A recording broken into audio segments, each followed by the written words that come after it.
There's a specific kind of silence you only get when you're buried so deep in the woods. Even your phone gives up.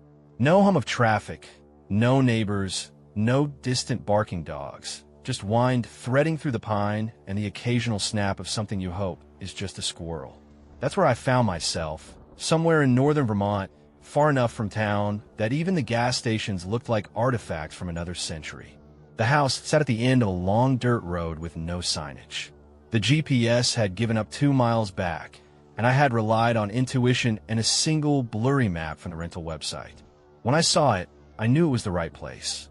Not because of familiarity, but because it looked like it was waiting for me, like a mouth, open and silent. It wasn't the kind of place I'd usually choose.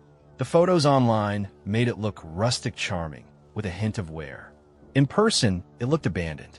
Paint peeled in strips from the siding like dead skin, and the front door leaned at a lazy angle, warped from years of rain and cold.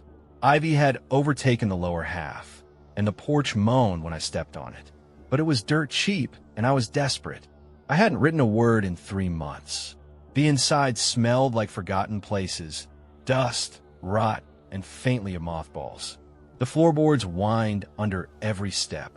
Still, it had electricity and running water, and I could see my breath only faintly, which was better than I'd expected for late autumn. The kitchen was small and utilitarian, the fridge humming like it was working extra hard to stay alive. Upstairs were 2 bedrooms, both stripped down to bare essentials. A bed, a nightstand, no decorations, no personal touches. There was no TV, no internet.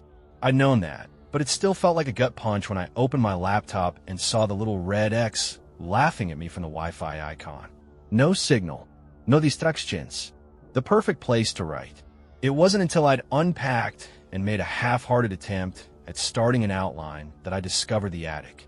The door was narrow and hidden at the end of the upstairs hallway. I nearly missed it, just a thin slit in the wall with an old rope dangling down. I pulled it. The door groaned open, and a ladder creaked down like an invitation I didn't want. The attic smelled worse. Not sharp or repulsive, just old. Paper, mildew, the faintest trace of char, like someone had once lit something on fire up there and never quite cleaned it properly. I climbed the steps slowly, half expecting a bat to dive bomb me or for the wood to give way under my weight. But nothing happened. The space was small, triangular with slanted ceilings that forced me to duck. Dust blanketed everything.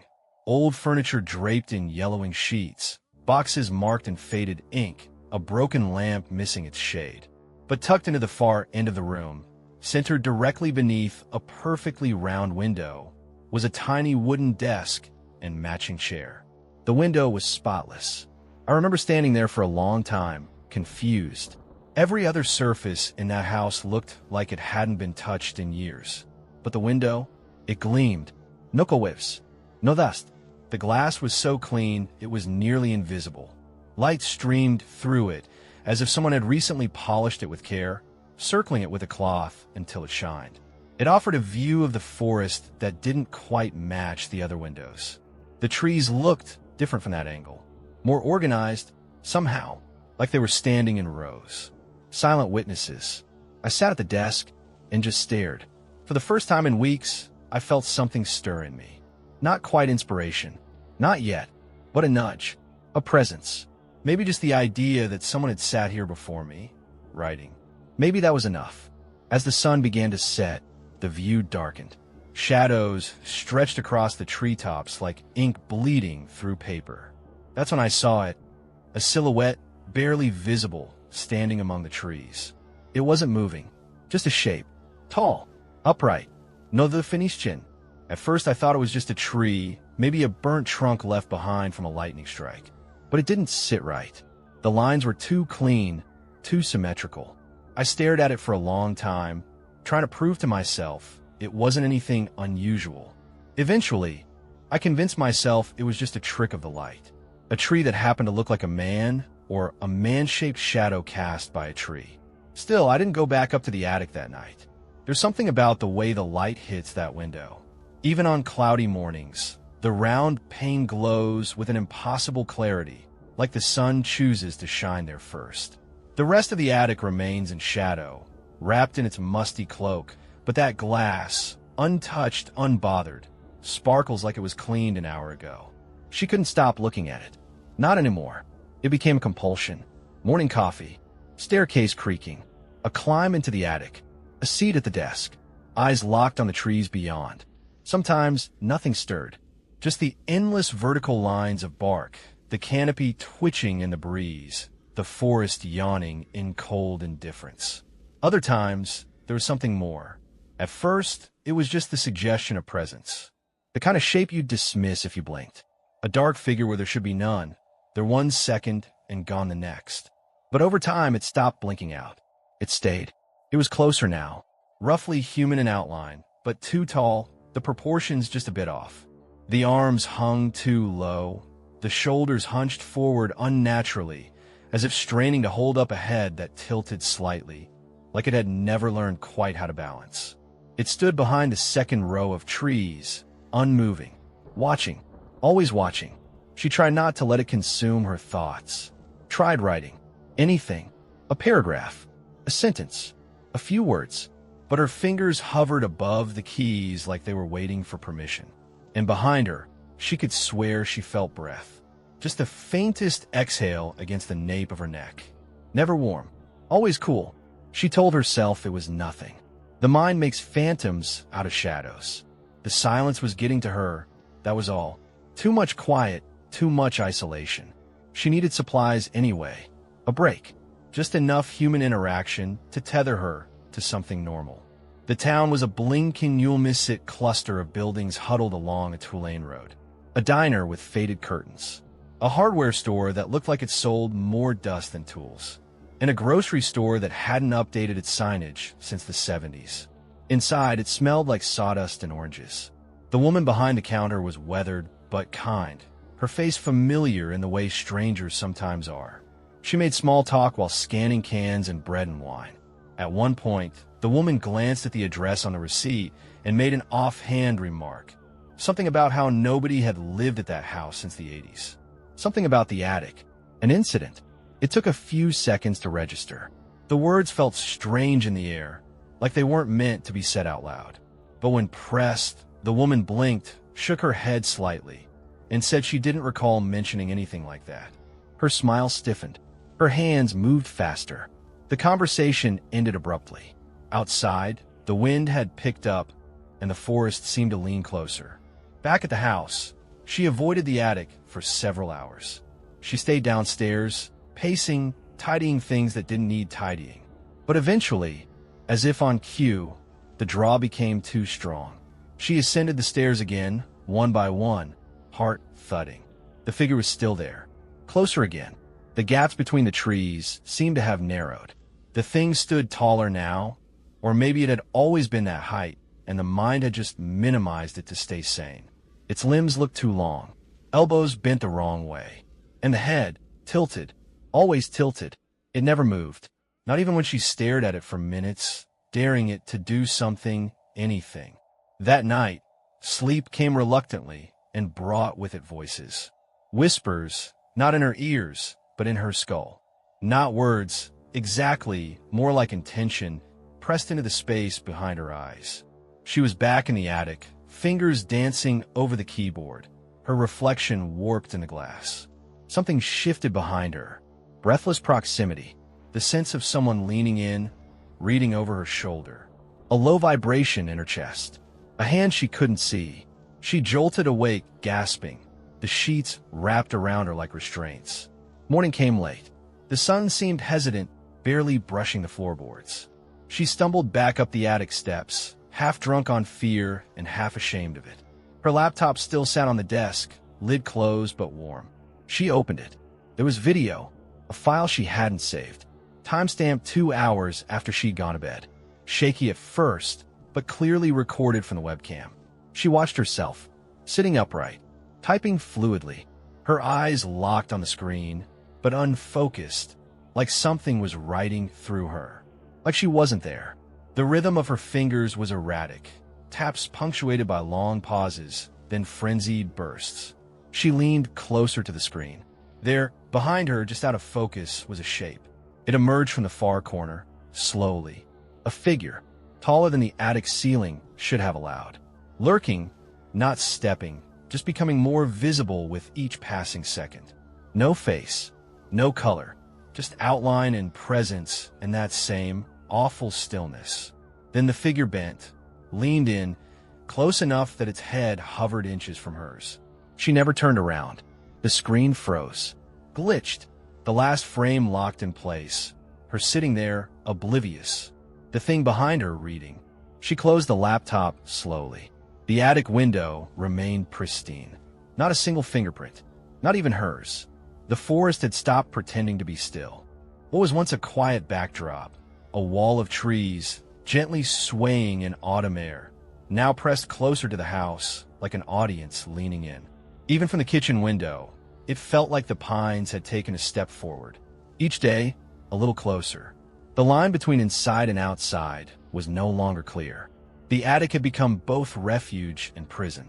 She told herself it was just the isolation, a side effect of cutting herself off. But each time she tried to write, something felt wrong. Not with the attic, with her. It began with the glitches. Small things at first.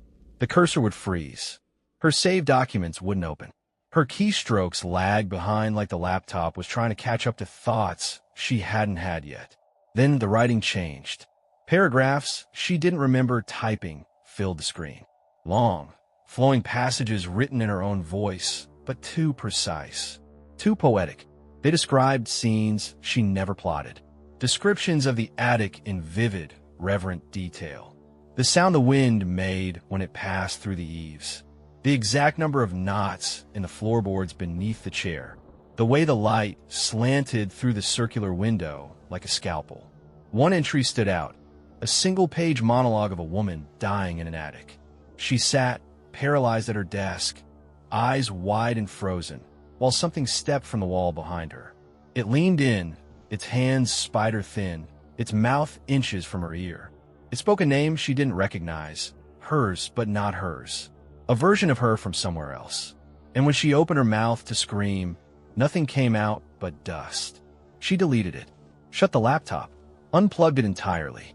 The window was different that morning. Not broken, not shattered, but changed. The circular pane that had always been perfectly sealed was now cracked open. Not like a broken windshield, more like a mouth parting just slightly. The glass no longer met flush against the frame. There was no latch, no hinge. It wasn't meant to open, and yet it had. A fine line of condensation marked the sill. Cold air trickled in, impossibly. Something had forced its way in, or perhaps something had gone out. She pressed against it. It didn't budge. Fixed, as if it had never moved at all. But it had. She knew it, felt it in her bones. When she looked outside, the silhouette was gone. That night, the house groaned like it was exhaling something. The floor moaned under phantom weight. The walls ticked, as if adjusting to accommodate a new occupant. Sleep brought no rest. She dreamed of typewriters. Dozens of them, lined on long tables in a space that wasn't quite the attic, but similar. She sat among others, faceless figures tapping rhythmically. All of them wrote the same sentence over and over. It rewrites what we forget. It forgets what we fear.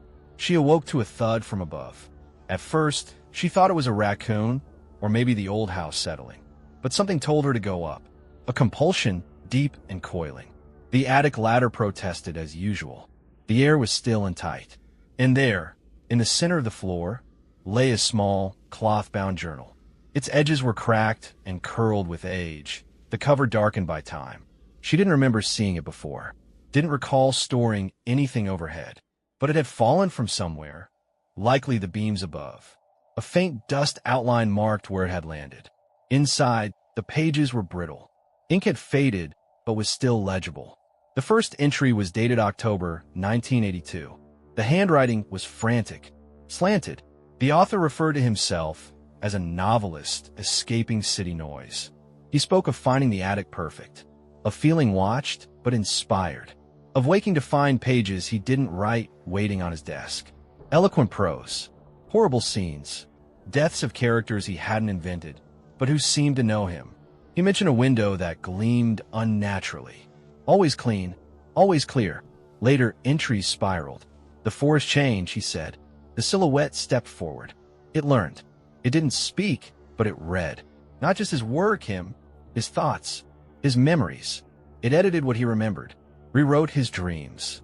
He couldn't tell what was real anymore. The final entry was 3 words. It watches. It reads. It rewrites. That night, she unplugged the laptop again, just in case. She closed the attic door and dragged a chair beneath the handle. Also just in case. But reflection is a traitor. The hallway mirror caught her in the act of turning away. And in the mirror, not in real space, but in the glossy smear of her reflection, there was movement. A shadow, slow and deliberate, on the stairs behind her. She spun. Nothing. No sound. No presence. Just the echo of her own breath and the muted throb of her pulse in her ears. The house looked exactly as it had. Silent. Still. But something had changed. Not just the attic. Not just the window. Her. And whatever had been outside the house no longer was. She stopped looking into mirrors. It began subtly. The kind of thing one could explain away with lack of sleep or tricks of the light. But it wasn't the lighting. And she was sleeping, or thought she was, though more often now she'd wake not in bed, but slumped over the attic desk, fingers frozen mid-keystroke. The mirror in the upstairs hall was the first to betray her. She caught herself passing by, just a glance, and saw her reflection pause after she'd already moved. Her body continued toward the stairs, but the woman in the glass remained still, watching, her head tilted. Just slightly. Not enough to be obvious, but enough to feel deliberate. At first, she refused to acknowledge it. She stopped looking at her reflection entirely, covering the hallway mirror with a towel and avoiding the bathroom sink in the dark. But it continued. Screens began to reflect strange things.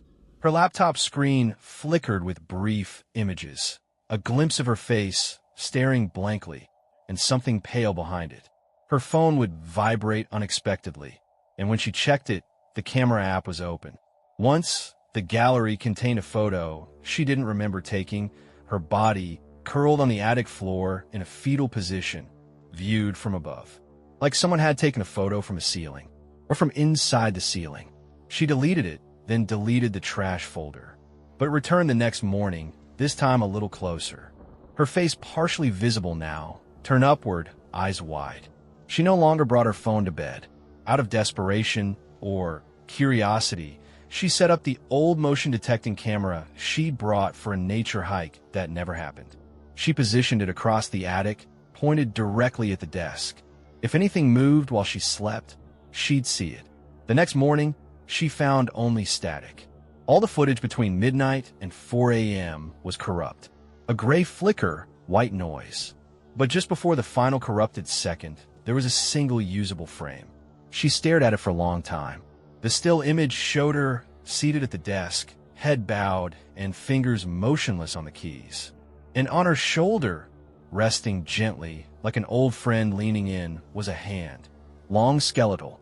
The fingers too thin, the knuckles swollen and disjointed. It didn't seem to grip her. Just touch. As if reading her. As if choosing which version of her to keep. She tried to leave. The house gave no protest when she packed a bag. No ghostly winds, no flickering lights. Even the attic was quiet, as if giving permission. Her keys turned in the ignition with a soft click, but the car did nothing. The battery wasn't dead, not exactly. The dashboard lights flickered on. The radio lit briefly, but the engine never caught. After 5 tries, she gave up. Her phone offered no lifeline either. The signal bar blinked a hollow, no service, and calls refused to connect. She even tried GPS, but the map spun endlessly, her blue location dot floating over a blank screen. So she walked.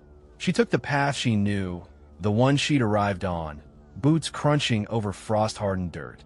The sky was clear, and the wind had died down, leaving everything unnaturally still. As she moved farther from the house, the air felt heavier. Trees pressed closer. The path seemed longer than before, as if stretched. 2 hours in, her legs ached, but the forest never changed. No gas station, no distant engine hum, just trees and sky and more trees. The trail began to feel unfamiliar. Branches looked wrong, bent too low or splitting in places they shouldn't. Eventually, she noticed a bend in the trail ahead, then another. And then, somehow, a clearing. She stepped into it, heart sinking. The house waited for her, exactly as she left it, not a branch out of place. The attic window still gleamed. The trail behind her was gone. She didn't remember screaming, but her throat was raw by the time she stumbled through the front door again. The inside smelled different, like mildew and old firewood and something else. Something dry. She refused to go back into the attic that night, or the next. On the third day, she made a decision, one last attempt at clarity. She remembered the town's tiny library, half buried in its own disrepair. She walked there, or thought she did. Time passed strangely now. Hours moved in irregular rhythms. The sun never quite sat right in the sky. Inside the library, dust coated every surface, the air thick with forgotten things. A lone librarian gave her a sideways look, but said nothing. She asked for information on the house, who had lived there in the 1980s, perhaps. The attic, any local records. The woman behind the desk hesitated, then gestured toward the basement stairs. Down below, the basement felt colder than it should. The lights flickered reluctantly, casting more shadow than illumination. She dug through old town ledgers and property records, most of them water-stained or eaten at the edges by time. That's when she found it. A police report, yellowed, typewritten, stamped 1965. The property, her rental, had once belonged to a man and woman, both writers, both found dead in the attic. A murder-suicide, the report suggested, or something close to it. There were no photos, just a line, no signs of forced entry. Victims displayed unusual injuries. Window was sealed. The last sentence made her breath catch. House condemned and demolished in November of the same year. She read it twice, then 3 times. Demolished. Not sold. Not repainted. Not relisted. Demolished. The house should not exist. Not now. Not in any reality that followed a sane chronology. And yet she had been living in it, writing in it, watching from its attic window, or being watched. She returned to find the attic door open. Light spilled down the stairs. The chair at the desk had been pulled back, waiting. The window wide open now. No glass at all. Only an empty frame looking out into the woods. And the woods looking back in. The attic window no longer reflected light. It absorbed it.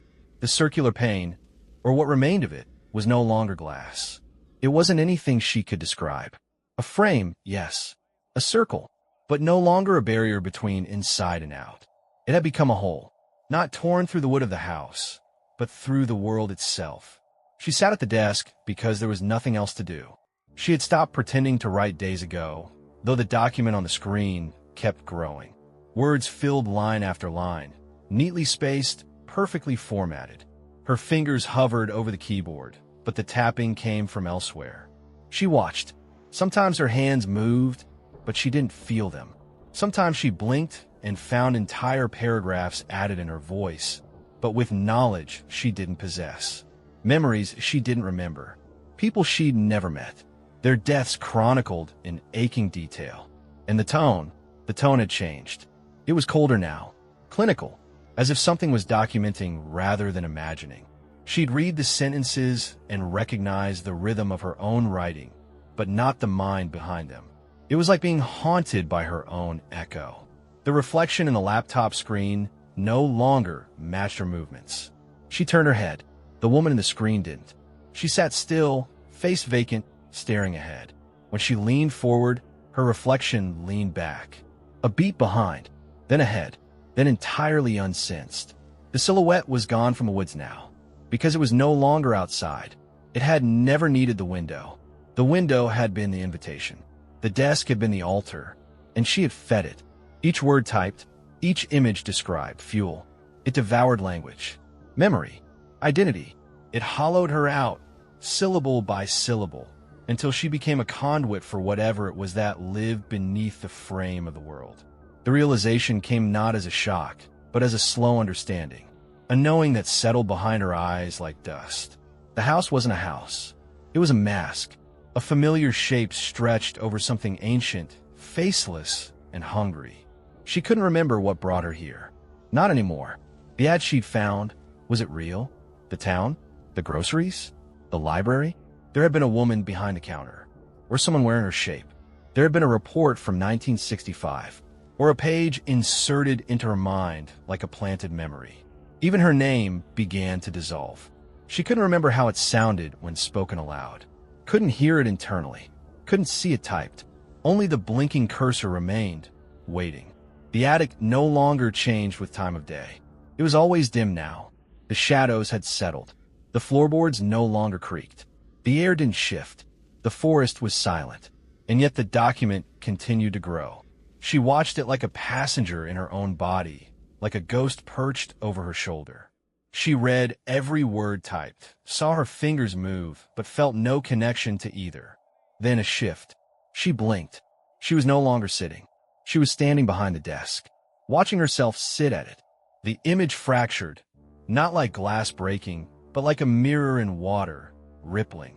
The woman in the chair looked like her, moved like her, typed like her, but she was no longer inside that skin. She was above it, behind it, and she understood. She was the figure in the window now. That same dark silhouette someone else would see, someday soon. Motionless among the trees. Closer each night. A presence watching, just out of focus. The house would find someone new. It always did. It would draw in another writer, another hungry mind. It would offer silence, solitude, inspiration. It would give them a room with a view. And they would write. Because that's what the house needed. Not walls, or windows, or even tenants. It needed pages. She watched as the final paragraph finished itself on the screen. It began as hers once had. There's a specific kind of silence you only get when you're buried so deep in the woods. Even your phone gives up. No hum of traffic, no neighbors, no distant barking dogs. Just wind threading through the pine and the occasional snap of something you hope is just a squirrel. That's where I found myself. Somewhere in northern Vermont, far enough from town that even the gas stations looked like artifact from another century. The blinking cursor paused, then the softest sound in the world. A tapping, not from the keyboard, but just behind the reader.